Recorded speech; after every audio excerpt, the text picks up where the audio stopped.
हम बात करेंगे भारत की शिक्षा व्यवस्था, वर्तमान शिक्षा व्यवस्था क्या है और 1835 में मैकाले के समय की शिक्षा व्यवस्था। मैकाले ने जो 1835 में पूरे भारत में भ्रमण करके और अपने इंग्लैंड में जाकर के उसने रिपोर्ट प्रस्तुत किया था, वहां की उस समय की शिक्षा व्यवस्था क्या है उसके बारे में हम बात करेंगे।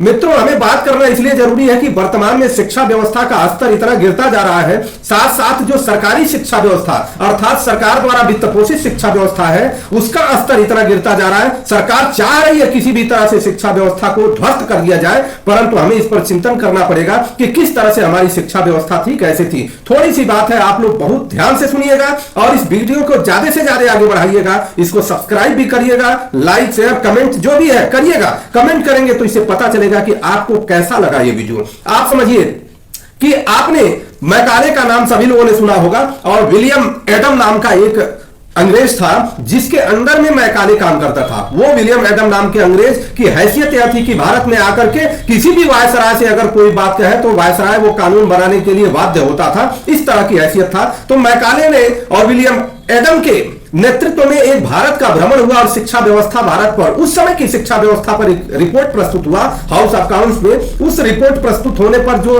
लेख सामने आया है वो सामने कितना चौंकाने वाला है कि 1835 में मैकाले कहता है कि मैं पूरब से पश्चिम तक, उत्तर से दक्षिण तक, उसने इंग्लिश में इस बात को कहा कि I have travel length and breadth, मतलब हम चारों तरफ घूमे और घूम करके हमने देखा कि भारत की शिक्षा व्यवस्था के कारण ही यहां पर न तो कोई भिखारी है न तो कोई बेरोजगार है। भिखारी नहीं है, बेरोजगार नहीं है, और धन संपत्ति और वैभव की स्थितियां है कि रुपए पैसे की स्थितियां है कि भारत में सूरत एक ऐसा शहर है जिस सूरत शहर की हैसियत जितने भी यूरोप के विशेष शहर है उन सारे लोगों को मिला दिया जाए तो भी सूरत शहर की हैसियत बहुत ही अच्छी है। ऐसा मैकाले ने कहा, हाउस ऑफ कॉमन्स में रिपोर्ट प्रस्तुत किया और उसने कहा कि भारत को इस अवस्था में गुलाम बनाए रखना असंभव तो नहीं कह सकता, लेकिन गुलाम बनाए रखना संभव नहीं है। इसके लिए आपको क्या करना होगा, हमें पहले भारत के धन वैभव को समाप्त करना पड़ेगा और उस धन वैभव को समाप्त करने के लिए शिक्षा व्यवस्था को समाप्त करना पड़ेगा। मैकाले ने इस बात को कहा कि 1835 में जब मैं पूरे भारत में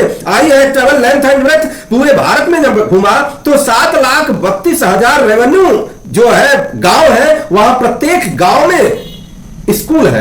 अब यह हुआ कि स्कूल कहा जाता था उस समय नहीं, उसने कहा गुरुकुल, लेकिन अपने हाउस ऑफ कॉमन्स में इसे स्कूल कहा। और ये स्कूल इतने अच्छे ढंग से कार्यरत है। और यहाँ की शिक्षा व्यवस्था का क्या है, साक्षरता की स्थिति क्या है? साक्षरता की स्थिति यही है कि यहाँ पर दक्षिण की तरफ लगभग 100% साक्षरता है, पश्चिम की तरफ आने पर लगभग 92% साक्षरता है, और वही उत्तर की तरफ आइए तो 82% साक्षरता है, मध्य की तरफ और पूर्व की तरफ जब आते हैं तो 87% साक्षरता है।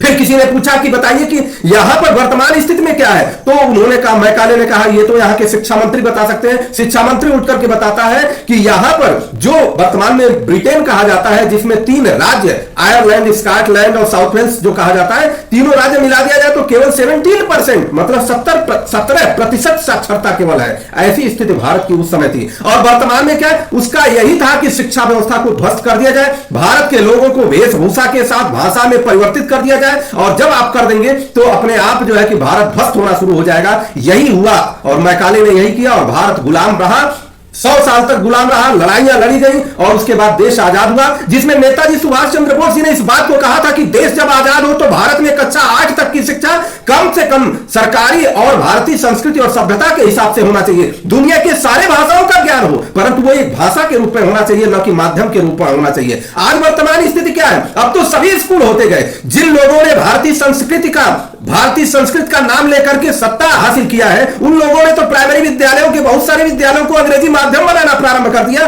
और माध्यम के साथ साथ उन विद्यालयों को नष्ट करना प्रारंभ कर दिया। जो हमारी गुरुकुल परंपरा थी उसको भी नष्ट करना प्रारंभ कर दिया। जो गुरु कहे जाते थे, हम लोगों को याद है कि जब हम लोग पढ़ते थे तो गुरु जी आते थे, अगर एक डंडा पीट देते थे तो घर वाले अगर सुन जाए तो कहते थे कि 4 डंडा और लगना चाहिए क्योंकि ये पढ़ नहीं रहा है ठीक से। ऐसी व्यवस्था थी और गुरुजी को नहीं ऐसा कुछ, उनको दंड नहीं मिलता था। वर्तमान समय में गुरुजी अगर एक थप्पड़ लगा दे टीचर अगर किसी बच्चे को एक थप्पड़ लगा दे तो टीचर को ही दंडित होना पड़ेगा, अधिकारी वहां आ जाएंगे, वायरल होगा वीडियो, उनको दंडित होना पड़ेगा। इस तरह से गिरावट समाज में क्यों आई है? क्योंकि हमारी शिक्षा पद्धति में जो गिरावट आई है, लोगों की सोच में गिरावट आई है और भारत धीरे धीरे पीछे चला जा रहा है और इस पर हमें चिंतन करना पड़ेगा। बच्चों की संवेदना मर रही है। आज हम इंजीनियर डॉक्टर तो पैदा कर ले रहे हैं और वो इंजीनियर डॉक्टर संवेदनहीन हो रहे हैं, आईएएस पीसीएस संवेदनहीन हो जा रहे हैं और संवेदनहीन होने के कारण अपने परिवार, अपने समाज, अपने राष्ट्र का चिंतन नहीं कर रहे हैं। और राष्ट्र का चिंतन जब नहीं करेंगे तो आपके इस तरह से इंजीनियर डॉक्टर और आईएएस पीसीएस बनने से कोई फायदा नहीं है। प्राथमिक विद्यालय को दुरुस्त करना पड़ेगा